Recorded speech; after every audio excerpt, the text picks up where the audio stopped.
കുഞ്ഞിപ്പെണ്ണ് നമ്മൾ ഇന്ന് 2 ടോയ്സ് മേടിച്ചു. ഒന്ന് നമ്മുടെ ഈ ബേബി ഫ്രണ്ട്, ഇതിങ്ങനെ ക്രോൾ ചെയ്യുന്ന ബേബിയും എത്തപ്പഴം കൈ പിടിച്ചുകൊണ്ട് റോൾ ചെയ്യുന്ന ബനാന മങ്കിയും. അപ്പോൾ ഈ 2 സാധനം നമ്മൾ മേടിച്ചേ. ഇപ്പം ആള് മറിഞ്ഞു വീഴാനൊക്കെ തുടങ്ങിയല്ലോ. അപ്പോൾ മറിഞ്ഞു വീഴാൻ തുടങ്ങിയത് കൊണ്ട് എഴയാനൊന്നും തുടങ്ങിയില്ല. എഴയാനൊക്കെ തുടങ്ങുവാണെങ്കിൽ നമുക്ക് സ്പീഡിൽ പോകുന്ന മേടിക്കാം. ഇതിപ്പം ജസ്റ്റ് കിടന്ന് നോക്കത്തല്ലേ ഉള്ളൂ. അതുകൊണ്ട് സ്ലോ പോകുന്ന 2 ടോയ്സ് നമ്മൾ മേടിച്ചാ.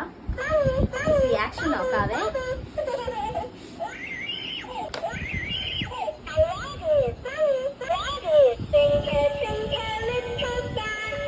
നമുക്ക് ഈ റോളിംഗ് മങ്കീനെ കൂടി ഒന്ന് വെച്ച് നോക്കാം, എന്താ റിയാക്ഷൻ നോക്കാം.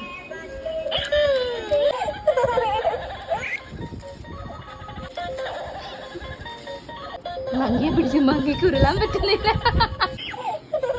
പിടിച്ച് നിർത്തിയിരിക്കുവോ? അതിന്റെ പായ്ക്കൊക്കെ പറയും.